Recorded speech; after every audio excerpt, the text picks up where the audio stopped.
Hey guys, this is Code Man's Auto. We've got a 2019 Ford Escape, and this is the code that we have that we're going to be dealing with today. Okay, so the code that we're dealing with is a P2796, and that is electronic transmission fluid pump control circuit. Okay, so you've seen the code that we have that we're dealing with. We're going to get this car up in the air, and we're going to get this code taken care of. So let's get started. All right, when you come up underneath of the vehicle, you're in the front on the driver's side.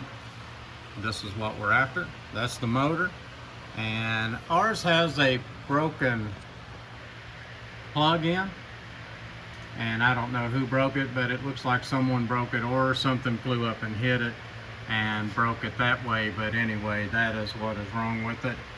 But these can just go bad. It doesn't have to be a broken plug-in. These can just have an issue and go bad.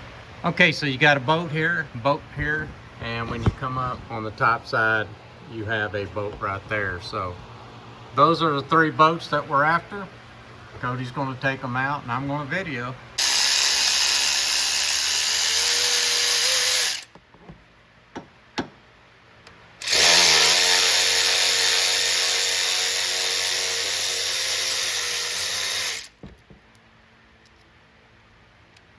Cody's got one more bolt left.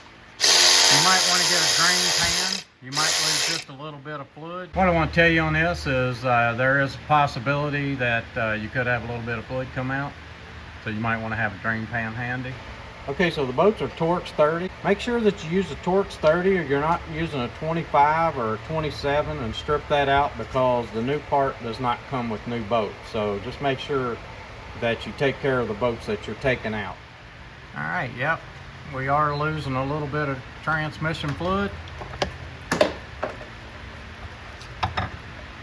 And there's our old part. Our new part did not come with the gasket. All right, so here's the part. We went back to Ford and bought this part. It was kind of pricey. We ended up a little over $400. I'm not going to give an exact total, but that's how much the part was, a little bit over $400. And now let's get it bolted on there. Okay, so Cody's going to bolt this pump back on. What I want to tell you is this cover that goes underneath the engine and transmission is gone on this car. It was gone when it came to us, and I don't know if something had flipped up and hit the pump, but let me show you where it broke it. Okay, so here's the old pump, and you can see what's broken on it. Something probably flew up from underneath of the car and hit that. Without that cover on the bottom of it, then, you know, this is exposed and anything could fly up off the road and hit it and break it. We're going to get it replaced here and see what we come up with. I'm going to show you here in just a second how to erase that code if you don't have a scan tool. All right, so Cody's got it all bolted up, and now we're just going to clean everything real good and get it ready to go back to the customer. We want to check it real good, make sure that we don't have any leaks or anything like that.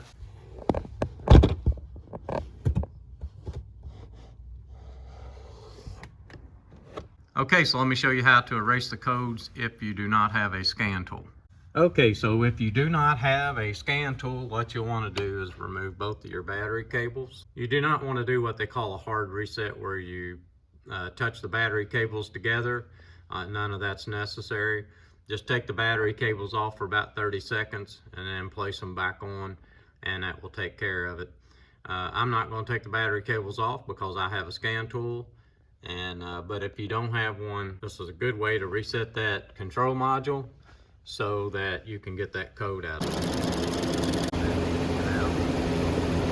Okay, so I'm out driving this Escape, and what I'm looking for is to see if the check engine light comes back on. This pump, what it does is when you stop, it keeps the transmission primed electrically. It pumps fluid in and keeps the transmission primed while it's sitting there and the engine's not running. What we're going to do is we're going to let the customer know that that cover is missing off the car, but we do not have one to put back on it. They might have to take it to a body shop and see if they can find a cover to put on the bottom of it, and make sure that this doesn't happen again. Also, just to let you know that when we topped this transmission off, it held 2 quarts. That's a lot of transmission fluid that we lost. When we measured what we took out, we only lost like a half a quart, and so this transmission was about a quart and a half low before we ever started on it. So just to let you know that if you measure what you lose and you put back in just what you lost, then if your transmission is low on fluid to begin with, you're still going to be low on fluid. So anyway, we got this car fixed. We're going to be glad to send it home, and the customer's going to be glad to get it back. So this is Cold Man's Auto. Please like and please subscribe.